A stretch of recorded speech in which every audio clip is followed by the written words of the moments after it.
Ever look at a map of Europe and just assume those neat little borders have always been there?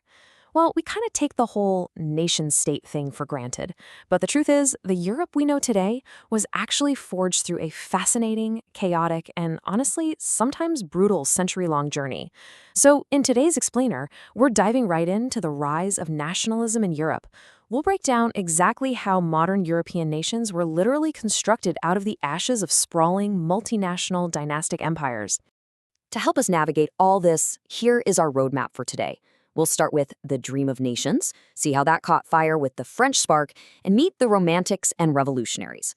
Then we'll check out the reality of forging modern nations, how governments created the faces of the nation, and finally trace the path from nationalism to imperialism. All right, part one, the dream of nations. Before borders were drawn by armies, they were actually sketched out by artists and dreamers. Let's go back to the super optimistic vision of the 19th century. In 1848, a French artist named Frédéric Sérieux made this famous print that perfectly captures the spirit of the era, and it all boils down to one specific word: utopian. A vision of society so ideal, it's highly unlikely to actually exist. He drew the peoples of Europe and America marching together in perfect harmony, paying homage to the Statue of Liberty, and get this, right there in the foreground, the shattered, broken remains of crowns and absolutist institutions. At a time when autocrats still completely ruled the roost in Europe, this idea that people would be grouped as distinct, self-governing nations was incredibly radical. It was quite literally a utopian dream. Part 2. The French spark. So, how exactly does a utopian dream become a reality? Well, the French revolutionaries figured out pretty quickly that you can't just chop off a king's head and call it a day. You have to actively build a nation. And they did this using some very deliberate methods. They tossed out the old royal standard for a brand new tricolor flag.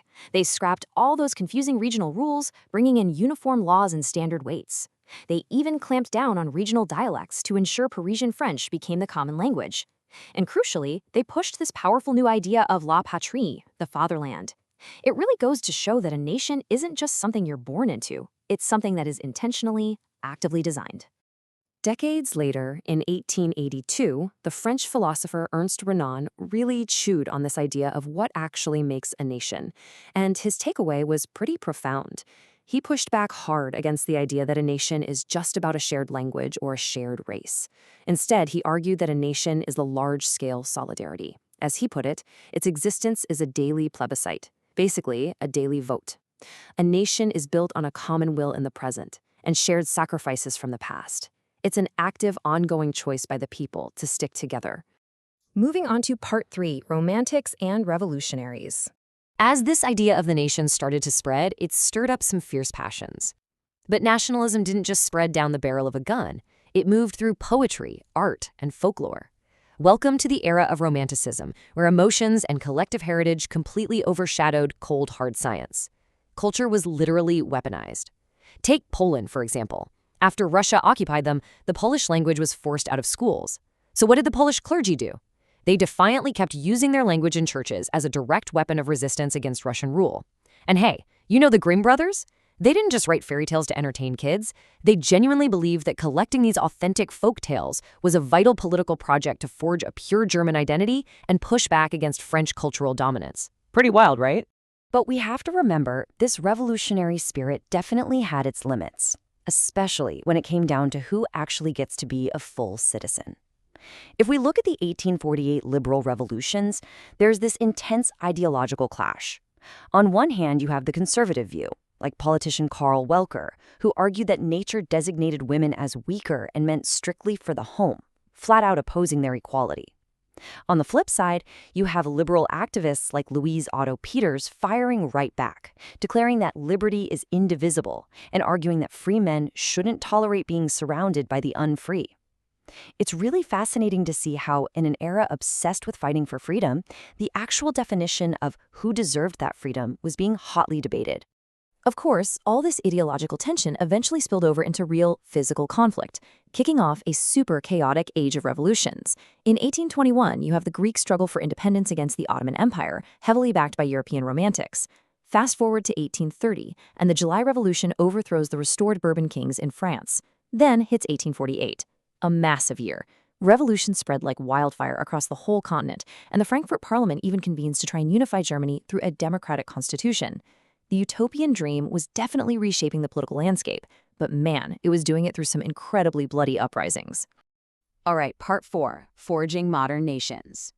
Now we're shifting gears from romantic idealism to the pragmatic, top-down reality of how these nations were actually unified. And if we look at 3 major powers, the methods are totally different. Take Germany. Those liberal democratic attempts in 1848 completely failed, so Chief Minister Otto von Bismarck steps in. His tool of choice? The Prussian army. He unified the country through 3 wars over 7 years, a very militaristic, top-down approach. Now look at Italy. They went with a mix of Chief Minister Cavour's slick diplomacy and armed volunteers, the famous Red Shirts led by Giuseppe Garibaldi. And then there's the strange case of Britain. There was no sudden, fiery revolution there. Instead, the English Parliament slowly forged a nation over a long time, largely by systematically suppressing Scottish and Irish cultures, literally banning their languages and traditional dress to enforce a dominant English culture. But while we're talking about these massive geopolitical chess moves by guys like Bismarck and Garibaldi, we really need to ground this in the reality of the everyday people on the ground. Check out this incredible historical anecdote. When Garibaldi's volunteers were marching through southern Italy to unify the country, they won the support of the local peasants. But here's the kicker.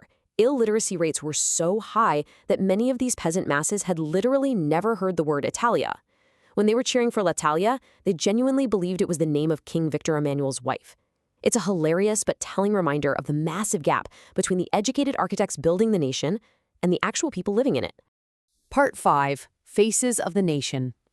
So think about it. If the everyday peasants don't even know the name of their new country, how on earth do you fix that? Governments had to figure out a way to visually anchor these super abstract ideas of a nation into the minds of the public. How do you give a face to a concept? Artists did it through female allegories. In France, they named her Marianne. They put up statues of her in public squares and stamped her image, complete with the revolutionary red cap and the tricolor, onto everyday items like coins and postage stamps, so citizens saw her every single day. Over in Germany, the allegory was Germania. She was usually shown wearing a crown of oak leaves because the German oak stood for heroism. So these weren't real historical women. They were highly effective visual tools, specifically designed to persuade the public to identify with their new nation. And it worked. These symbols fostered a deep, deep sense of belonging. But it begs the question, what happens when a unified nation decides it wants more? What happens when national pride stops being about internal unity and starts becoming about external dominance? Which brings us to part 6, from nationalism to imperialism. By the time we hit the last quarter of the 19th century, that idealistic utopian sentiment of nationalism started mutating into a narrow, really intolerant creed. And this dark shift totally boiled over in an area called the Balkans. This was a hugely complex region with massive ethnic variation. As the Ottoman Empire started to crumble, different Slavic nationalities rebelled, and they were using the exact same language of romantic nationalism to fight for their independence. But here is the tragic twist. The big powers of Europe, Russia, Germany, England, and Austria-Hungary, were intensely jealous of each other.